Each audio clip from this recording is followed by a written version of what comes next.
In the previous video of solid state, we have studied about isomorphism, polymorphism, unit cells and the different types of unit cells. In this video, we are going to study about packing of particles in a crystal lattice. If you observe a solid, the constituent particles are closely packed. When you consider the close packing of a solid, each constituent particle is considered as a hard sphere. If you consider a particular sphere and the number of spheres that are attached to it gives the coordination number. So basically, coordination number gives the compactness of the spheres in the close packing. If the coordination number is more, then the spheres are placed close to each other. First, we are going to study about the closed pack structures. The close packing in a structure can be conveniently understood by studying the one-dimension and two-dimensional closed packed structures. Let us watch the video to understand the close packed structures. Close packing of spheres in one dimension. In one-dimension close packing, there is just one way of arranging the spheres. Here, the spheres are arranged in a row touching one another. As a result, each sphere is in contact with two neighboring spheres. Thus, in one-dimensional close packing, the coordination number is 2. Close packing of spheres in two dimension. Close packing structures in two dimension can be generated by stacking rows of one-dimensionally closed packed spheres, one above the other. This can be done in two ways: square close packing and hexagonal close packing. Square close packing. In this type of packing, the second row of spheres is placed in contact with first row in such a way that the spheres of the second row are placed exactly above the spheres of first row. In such an arrangement, the spheres are aligned horizontally and vertically such that each sphere is in contact with 4 other spheres. So, the coordination number is 4. If we call the first row as A-type row, the second row being exactly same as the first row, so it is also called as A-type. If we keep on placing such similar rows one above the other, then such an arrangement is known as AAA type of arrangement or square packing. Hexagonal close packing. In this type of packing of spheres, the second row of spheres is placed in a staggered manner such that the spheres fit in the depressions of the first row.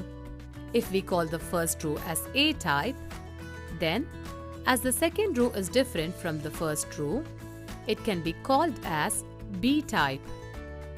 Now, if we place a third row above the second row in the similar manner, we will observe that the third row spheres are aligned with those of first layer, and each sphere is in contact with 6 other spheres. So, the coordination number is 6. Similarly, on placing the fourth layer, we will observe that the fourth row of spheres are aligned with those of second layer. Hence, this type of arrangement is known as ABAB type of arrangement or hexagonal close packing. If we compare square close packing with hexagonal close packing, we will observe that empty spaces are less in hexagonal close packing than compared to square close packing. Now, what are these empty spaces and what role do they play in packing efficiency? The empty spaces in between the spheres are known as voids. These voids are responsible for decrease in packing efficiency of the solid crystal. More the number of voids, less is the packing efficiency of the crystal. Now, you must be wondering what is meant by packing efficiency. We have discussed about this in later part of the section. Now let us study about close packing in 3 dimension. 3-dimensional close packing from 2-dimensional square close packed layers. This type of packing is obtained by placing 2-dimensional square closed packed layer above the first one, such that the spheres of the second layer are exactly above the spheres of the first layer. In this arrangement, the spheres of both the layers are perfectly aligned horizontally and vertically. On arranging layers one after the other in this pattern, we will observe that each sphere is in contact with 6 other spheres.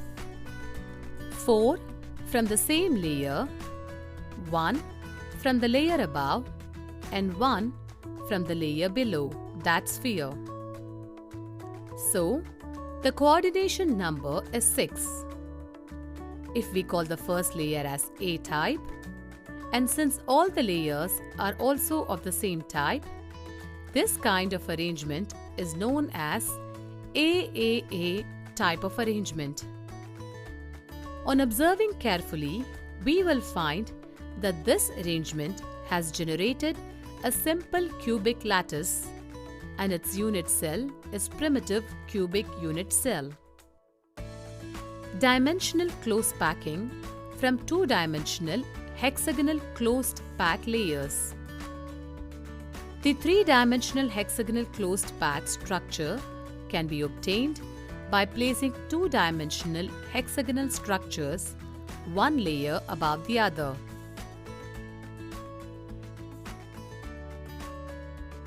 Placing second layer over the first layer.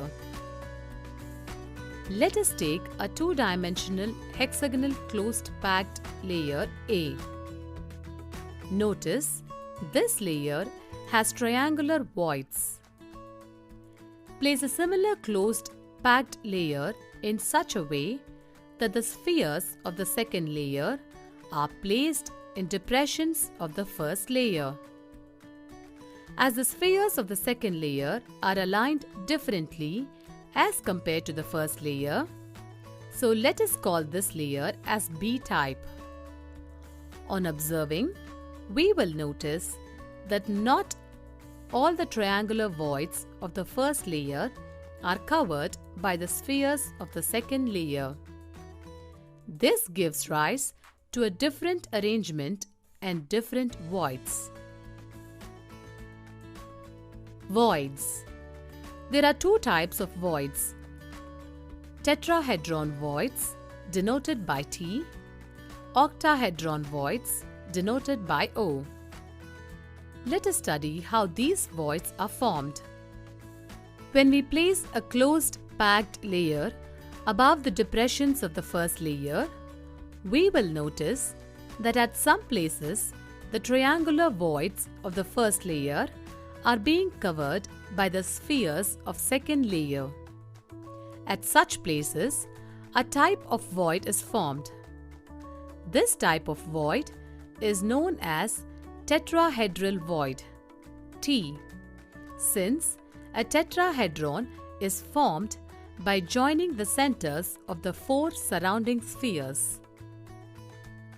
While at other places, we will notice that the triangular voids of the first layer coincides with the triangular voids of the second layer, such that their triangular shapes do not overlap. At such places, another type of void is formed.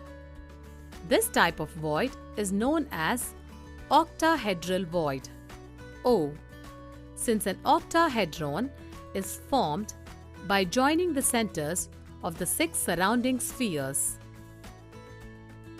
Now, in case we need to calculate the number of tetrahedral and octahedral voids in a crystal structure, then just knowing the number of spheres will serve the purpose. Suppose there are n spheres in the crystal structure, then the number of octahedral voids generated is equal to n. The number of tetrahedral voids generated is equal to 2n. Placing third layer over second layer. Now let us place third layer over second layer. Stacking of third layer over second layer can be done in two ways. First, by covering tetrahedral voids. Second, by covering octahedral voids. By covering tetrahedral voids. The tetrahedral voids of the second layer can be covered by placing the spheres of the third layer over them. On doing so, the spheres of the third layer will get exactly aligned with the spheres of the first layer. So, if we can call the first layer as A type and the second layer as B type, then the third layer will also be A type. As the pattern of spheres is repeated alternately in other layers, so this pattern is known as AB-AB pattern, and the structure formed is known as hexagonal close packed HCP structure. In this type of structure, each sphere is in contact with 12 other spheres, 6 from the same layer, 3 from the bottom layer, and 3 from the top layer. So the coordination number is 12. Covering octahedral voids. The octahedral voids of the second layer can be covered by placing the spheres of the third layer over them. On doing so, the spheres of the third layer are not aligned with the spheres of either first layer or second layer. So, if we call the first layer as A type and the second layer as B type, then this third layer will be C type. Now, if we place the fourth layer over the octahedral voids of the third layer, then the sphere gets aligned with the spheres of the first layer. Thus, this pattern is known as ABC type, and the structure formed is known as cubic close-packed CCP or face-centered cubic FCC structure. In this type of structure, each sphere is in contact with 12 other spheres, 6 from the same layer, 3 from the bottom layer, and 3 from the top layer. So, the coordination number is 12. The next topic is the packing efficiency. Like coordination number, packing efficiency gives us information regarding the packing of constituent particles, like how closely they are packed. So packing efficiency is the percentage of total space which is occupied by the constituent particles or spheres. The formula to calculate packing efficiency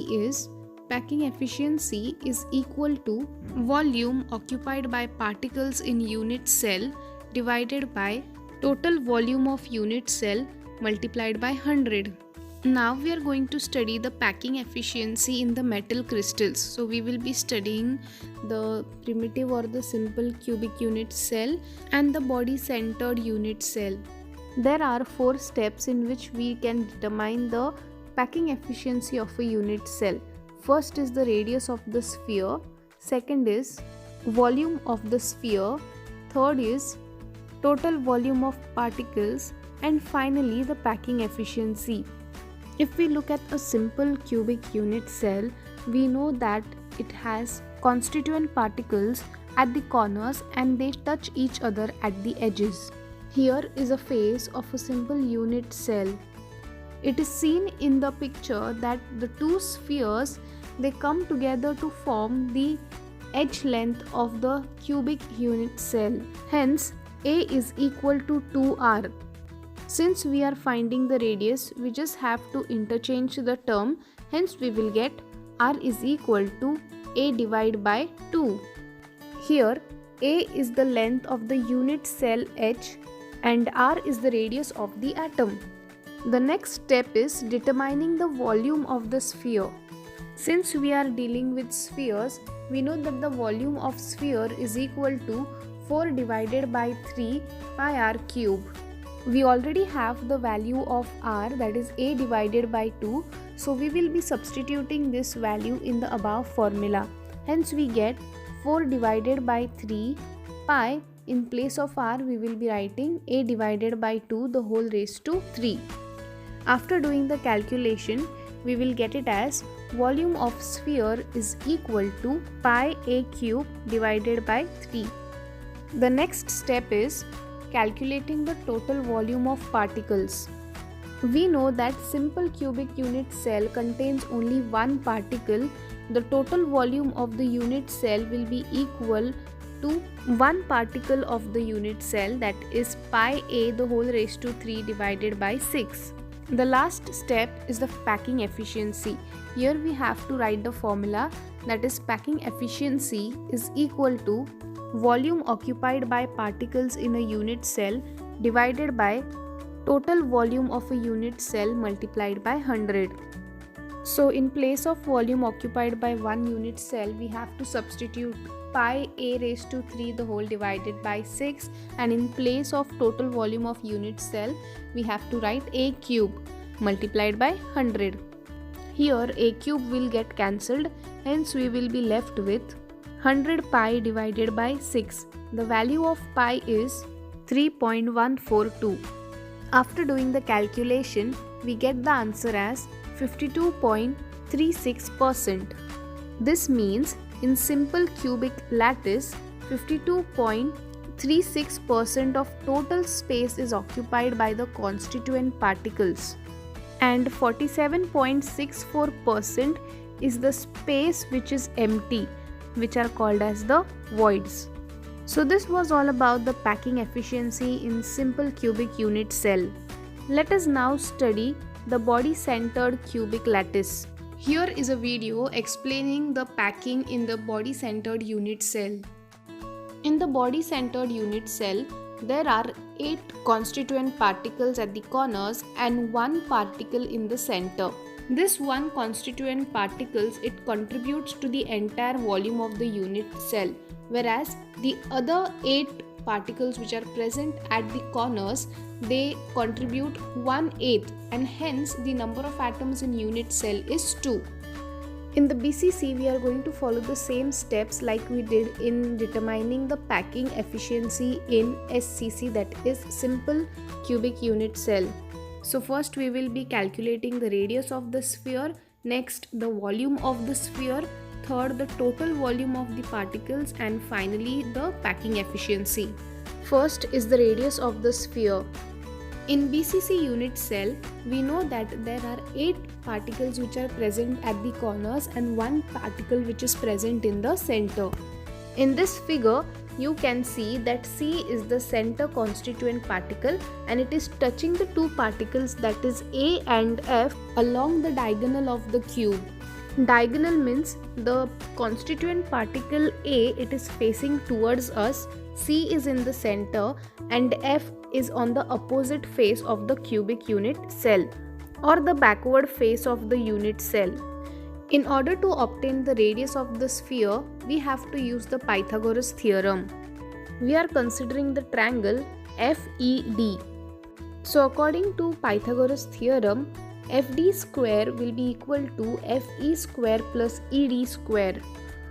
We know that FE and ED are the edges of the unit cell, and there are 2 constituent particles present, and it is equal to a square, which further gives us 2a square. Let us consider the triangle AFD. This angle ADF is equal to 90 degree.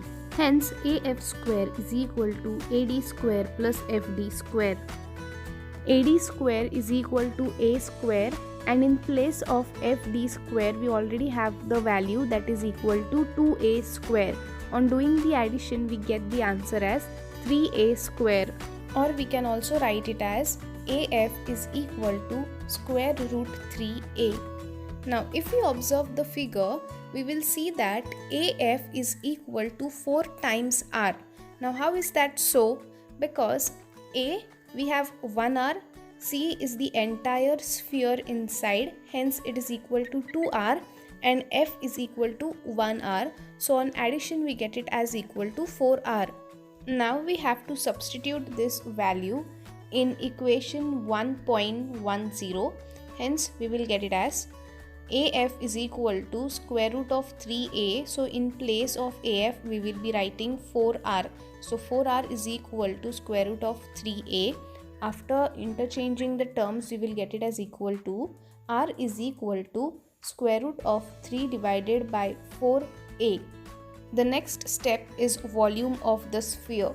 Now we know that volume of a sphere has the formula 4 divided by 3 pi R cube. Now we already have the value of R, that is root of 3 divided by 4A. So in place of R we will be substituting this value, hence we will get volume of one particle is equal to 4 by 3 pi. In place of R we are substituting root of 3 divided by 4A the whole raised to 3. On solving we get 4 divided by 3 pi into root of 3 the whole cube divided by 4 the whole cube A cube. So that will be is equal to 4 by 3 pi into root of 3 the whole raised to 3, cube of 4 is 64, and A cube. After doing the calculation we get root 3 pi A cube divided by 16. Next is the total volume of particles. Now in the prior video we saw that the number of particles in BCC is equal to 2. So the volume occupied by particles in BCC unit will be equal to 2 into root of 3 pi A cube the whole divided by 16. Hence 2 ones are and 8s are, so we will get it as root of 3 pi A cube divided by 8. The last step is the packing efficiency. Now we need to write the formula, that is packing efficiency is equal to volume occupied by particles in unit cell divided by total volume of unit cell into 100. So it is root of 3 pi A cube divided by 8 divided by the total volume is A cube, hence we can write it as root of 3 pi A cube divided by 8 A cube into 100. A cube and A cube will get cancelled, and after doing the calculation we will get the answer as 68%. This means that the packing efficiency is 68%, and 100 minus 68, which will give us an answer of 32%, which is the empty space that are voids. This is how you identify the packing efficiency in SCC, that is simple cubic unit cell, and BCC, that is body centered cubic unit cell.